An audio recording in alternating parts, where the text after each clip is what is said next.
नमस्कार मित्रों, मैं एस्ट्रो वास्तु रिसर्चर हस्तरेखा एडर्सी संजीव। आज की हमारी चर्चा का विषय है वैवाहिक जीवन।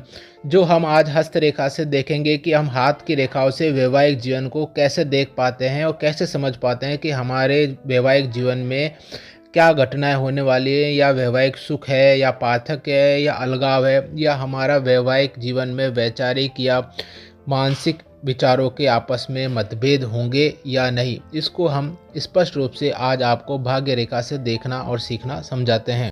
यहाँ पर भाग्य रेखा का वैवाहिक जीवन से क्या संबंध होता है, पहले मैं आपको यह समझा दूँ। यह आपके लिए जानना जरूरी होता है।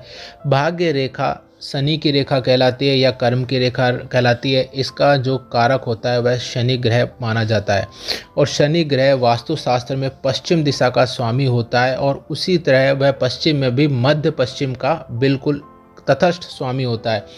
मध्य पश्चिम में अगर हम ज्योतिषीय कुंडली में कालपुरुष की कुंडली स्थापित करें तो उस जगह स्थान तुला राशि आती है, जो शनि का उच्च स्थान होता है, जहाँ पर शनि उच्च का विराजमान होता है। इस तरह हम यह जान जाते हैं कि शनि पश्चिम में अर्थात विवाह का जो भाव होता है, सप्तम भाव, उसमें उच्च का होता है। जो साझेदारी का भी भाव होता है उसमें वह उच्च होता है। अर्थात इस प्रकार शनि वैवाहिक जीवन को प्रभावित करता है।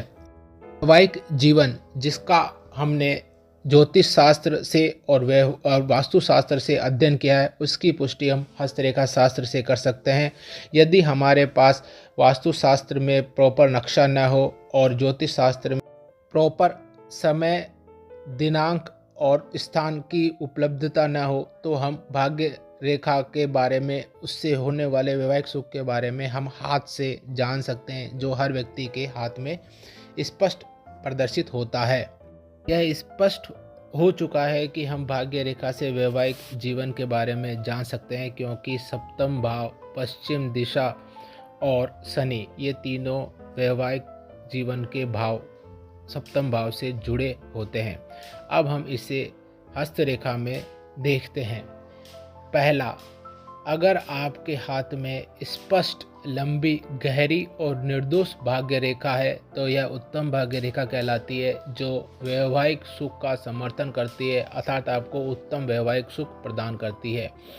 दूसरा, भाग्य रेखा का टूटना व अलग चलना वैवाहिक जीवन में व्यवहारिक और मानसिक और वैचारिक मतभेद को दर्शाता है। भाग्य रेखा से शाखा ऊपर की ओर निकलना आपके पुत्र सुख को दर्शाता है। भाग्य रेखा का पहले पतला होना फिर गहरा होना वैवाहिक जीवन में पहले अलगाव की स्थिति होना या तालमेल नहीं होना, और बाद में तालमेल या उत्तम वैवाहिक जीवन को दर्शाता है। यदि भाग्य रेखा टुकड़े टुकड़े होकर टूट टूट कर चले और हर हिस्सा अलग अलग हो तो वह दाम्पत्य जीवन में कष्ट को दर्शाता है। यदि भाग्य रेखा टुकड़े टुकड़े हो और एक दूसरे पर चढ़े तो यह मिलन, बिच्छो और अंत में मिलन को दर्शाता है। दो टुकड़ों को अगर तीसरी रेखा ढक देती है तो यह झगड़ा और आपसी मतभेद के बाद किन्हीं बाहरी कारणों से पुनः संबंध स्थापित को दर्शाता है। दो भाग्य रेखाएं जिनमें से एक टूटी हो और दूसरी निर्दोष हो तो वह प्रेम संबंध में विघ्न, एक में और दूसरे में वह निर्विरोध प्रेम संबंध को दर्शाती है। जीवन रेखा से उठकर अगर दूरी जितनी अधिक होगी, व्यक्ति परिवार से उतना दूर होगा और उसका संघर्ष भी उतना कम होगा। दोहरी भाग्य रेखा प्रेम को प्रदर्शित करती है। भाग्य रेखा टेढ़ी मेढ़ी होना और उस पर द्वीप होना विवाह में अत्यंत कठिन परिस्थितियों को दर्शाता है। दोहरी विवाह रेखा भाग्य रेखा आपके जीवन में प्रेम प्रसंग को दर्शाती है, और यही भाग्य रेखा अगर आपके कनिष्का के नीचे बुध पर्वत पर विवाह रेखा के ऊपर दोहरी है तो आप ये मान के चलिए आपके वैवाहिक जीवन के साथ आपका प्रेम संबंध भी स्थापित होगा। और इसकी पुष्टि हृदय रेखा से रेखाएं, मस्तिष्क रेखा की ओर आने वाली रेखाएं इसकी पुष्टि करती हैं। यदि आपकी भाग्य रेखा पतली है, टूटी है, नकारात्मक चिन्हों से युक्त है तो वह स्त्री के यदि हाथ में है तो आप यह मान के चलें कि वह उसके दुर्बल स्वास्थ्य को दर्शाती है।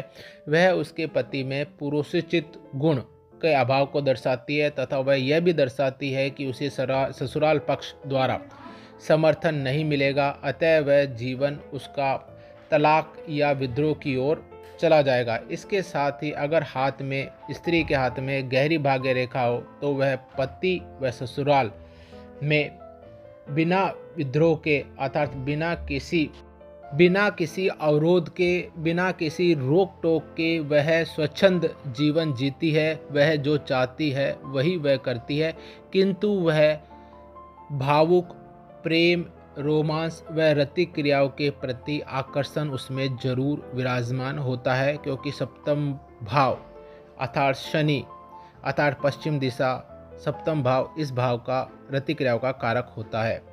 इस प्रकार हम भाग्य रेखा से वैवाहिक जीवन का आकलन कर सकते हैं। परमात्मा आप पर कृपा करे। धन्यवाद।